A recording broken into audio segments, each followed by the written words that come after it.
Subscribe to our YouTube channel and press the bell icon to get the latest updates.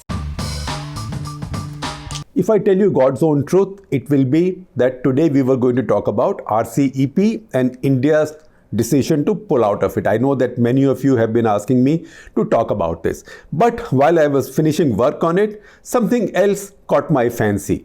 And I thought that is something that might catch your attention also more today, because that is the problem with news.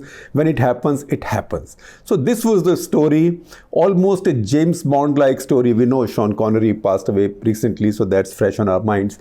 A James Bond-like story of a Gulfstream 4 taking off from Ben Gurion Airport in Israel and flying straight down south and somewhere near the coastal city of Eilat, which also borders Sinai Desert with Egypt and is not far from Sharm el-Sheikh Resort, Red Sea Resort, where Manmohan Singh and his Pakistani counterpart famously or infamously signed their 2009 agreement, which then had to be written off. And from there, that plane dropped off radar screens. We know it because Flight Radar 24, which is a global aircraft tracking site, picked it up. Until then, nobody knew this was happening. And then everybody also discovered that this Gulfstream 4 is Israeli Prime Minister Benjamin Netanyahu's favorite aircraft.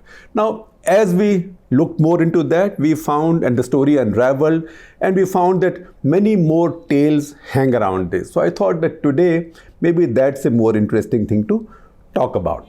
Let's go back to the plane ride, that Gulfstream 4 ride from Ben Gurion to this Saudi town called Neom. Now, Neom is a kind of a vanity project.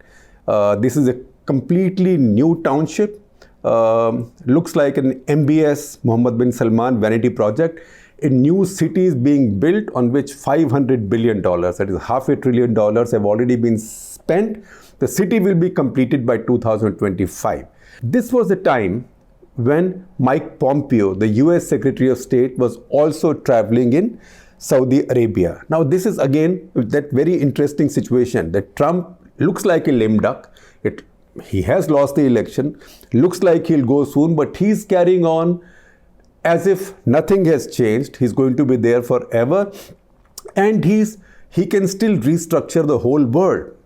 So Mike Pompeo, who was in Saudi Arabia with an American media team, press team, flew to the city of Neom with the Saudi Crown Prince, Mohammed bin Salman, but left his media team at the airport and disappeared for 3 hours. It was during those 3 hours that this other plane from Ben Gurion Airport or Tel Aviv Jerusalem Airport, they have a common airport, that landed there, and out came from that plane, that tiny plane, Benjamin Netanyahu, the Prime Minister of Israel, and a very colorful character called Yossi Cohen. Yossi Cohen is the legendary head of Mossad. He's been there for more than 5 years.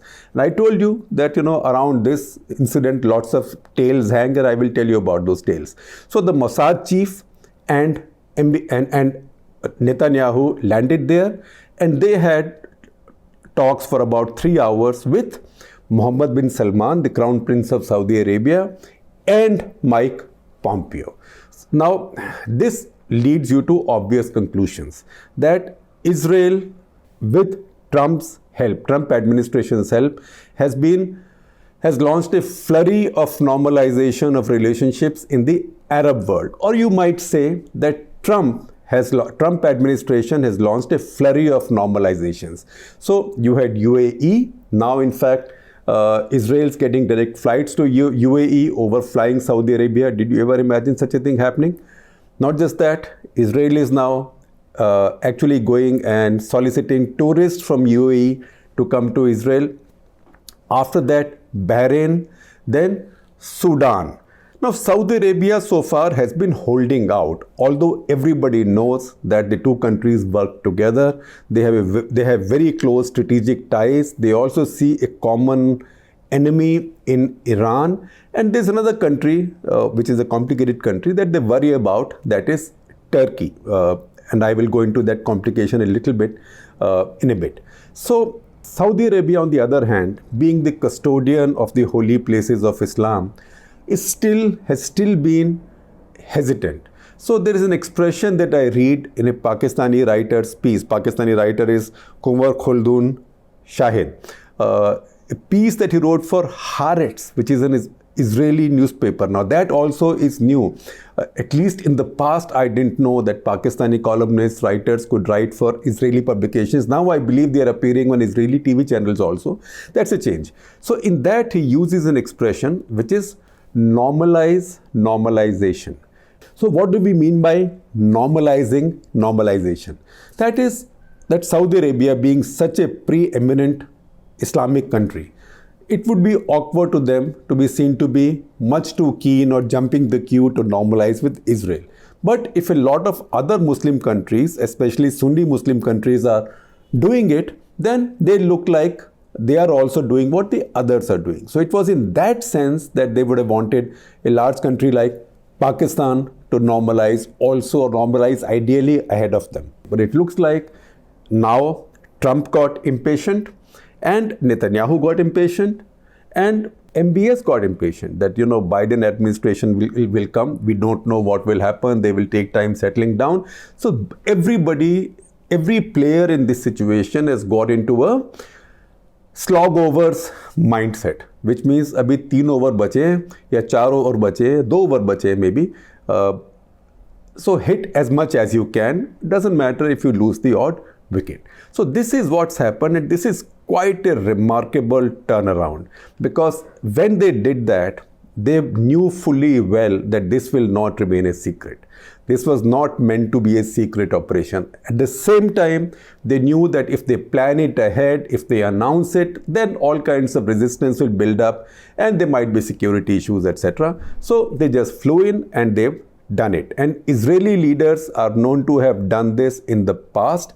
In fact, if I can digress for half a minute, Moshe Dayan, the former defense minister, the legendary defense minister of Israel, had also visited India secretly in his private capacity, or actually not even pretending to be in his private capacity at one point of time. So Israelis are known to do this. So this has started, and this has really created a fresh buzz that maybe something is going to happen between Israel and Saudi Arabia while Trump administration is still there. So to that extent, it will also give a fait accompli to the Biden administration, and Saudi Arabia could then show acceptance to some kind of a settlement for the Palestinians, which is short of a full state Palestinian state, which is short of a two-state solution, which Netanyahu is committed to not allowing, and which is something that Trump has accepted also. In fact, on the same visit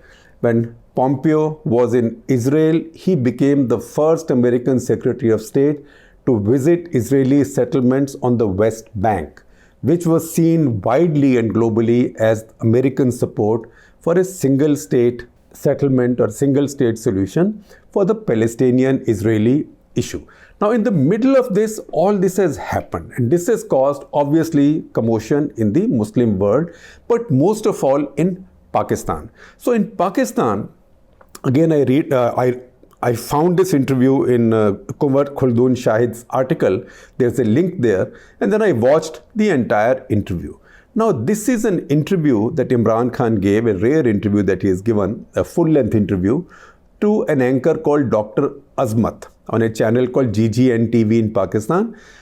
The show is called Clash. I mean, it's an interesting name for a TV interview, Clash, right? But somebody says Seedhi Baat, somebody says Khari Baat, whatever. So this is Clash. This is English language, but thinking with a Punjabi mind. So in that interview, he asks at one point Imran Khan, कि आप ये बताएं कि, and I'm deliberately using Urdu here, so I don't lose any flavor in translation, although I'll translate for you. Says, ये बताएं कि पाकिस्तान के ऊपर ये दबाव है कि इज़राइल को तस्लीम कर लिया जाए. That means, is there pressure on Pakistan to recognize Israel? And Imran Khan then says very philosophically, he says, देखिए दबाव तो है, और वो दबाव इसलिए है कि इस वक्त इज़राइल का अमेरिका में बहुत इम्पैक्ट है. एंड he says, ख़ास करके ट्रंप एडमिनिस्ट्रेशन में तो ये बहुत ही इम्पैक्ट था. तो उसकी वजह से दबाव है. Then Dr. Azmat asks him, the anchor asks him, कि फिर ये बताइए कि ये दबाव सिर्फ अमेरिका से है किसी और मुल्क से भी है. सो इमरान सेज अमेरिका से भी है, एक और मुल्क से भी है. देन ही इज़ आस्क्ड, वो जो दूसरे मुल्क से है वो मुल्क क्या हमारा कोई ब्रदरली इस्लामिक मुल्क है या कोई और मुल्क है. Eight which point Imran Khan से देखिए अब वहाँ मत लेके जाइए, वो बात मत कीजिए, क्योंकि हमारे दोस्त हैं, हमारे इनसे ताल्लुकात अच्छे हैं. सीज एग्जैक्ट वर्ड, दबाव तो इसलिए है कि उनका इम्पैक्ट अमेरिका पर है. एंड ही सेज कि लेकिन हम उनको माने कैसे.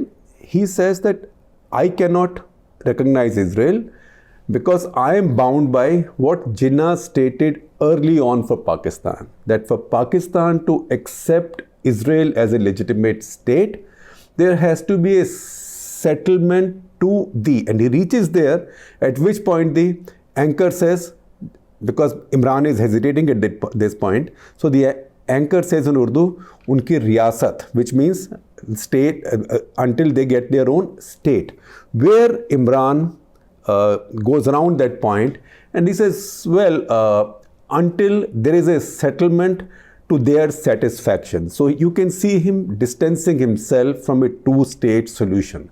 Now that is a very important term. Remember, Pakistan is a very important Islamic country. And then he goes on to say, because once he's pushed whether to name the country or to say whether it's a Muslim country or not, he says, look, these are friendly countries. Today we can't annoy them because the way our economy is, we depend on them. We can't annoy them. And then he goes on to say that it doesn't matter whether they're Muslim nation or non-Muslim nation, let it be. I can't upset them right now. And then he goes on to say, inshallah, soon enough, when our country becomes really strong and our economy is strong, then we will be able to answer these questions once we stand on our own feet. इंशाअल्लाह पहले हमारा मुल्क अपने पाँव पे खड़ा हो जाए, फिर हम सवालों का जवाब दे सकेंगे. Now this is, after this interview, there was a lot of speculation in Pakistan, in Middle Eastern press, in Israeli press. Then Pakistan government and Foreign Office officially denied it, saying that he never said it. But this interview, as we noticed, and I checked just now, is sitting on the website of the YouTube channel, on the website of the Pakistan Prime Minister's office. You can go and watch it. So once again, something is happening behind all this, that the Americans are now putting pressure on wherever they can, they have leverage. And similarly, the Israelis are also working through the Saudis and others on other countries. So some very interesting things are going to happen in our neighborhood because of what is happening there. Because if Saudis move in this direction, they might want the Pakistanis also to do something now, at least to make overtures. Now, if I look at the Pakistani media, it looks like the Pakistani army, which controls policy, they will be okay with this because they have their own fish to fry with the Americans, as well as they have concerns about Israel-India military or defense collaboration. But more than that, they also have a big vested interest in being on the right side of the Saudis. Remember the last time the Pakistani army chief went to Saudi Arabia to make amends with the Saudi royalty. He was made to wait for 6 hours and the royalty did not even meet him. That is after the Pakistani foreign minister had attacked Saudi Arabia and OIC countries. Now this will leave in our neighborhood, the changes it will make is Pakistan will have to make choices. So either Pakistan now finally gives up Saudi Arabia, and to that extent even the Americans, and latches its fate on the one hand with China strategically, but on the other hand, on the Islamic side, with Turkey. Now Turkey is a Sunni Islamic country. It has its own ambitions in the Islamic world, etc. But Turkey not only has full diplomatic relations with Israel, but under Erdogan, Turkey-Israel trade has actually boomed. Not just that, chor chor mosere bhai, as we say.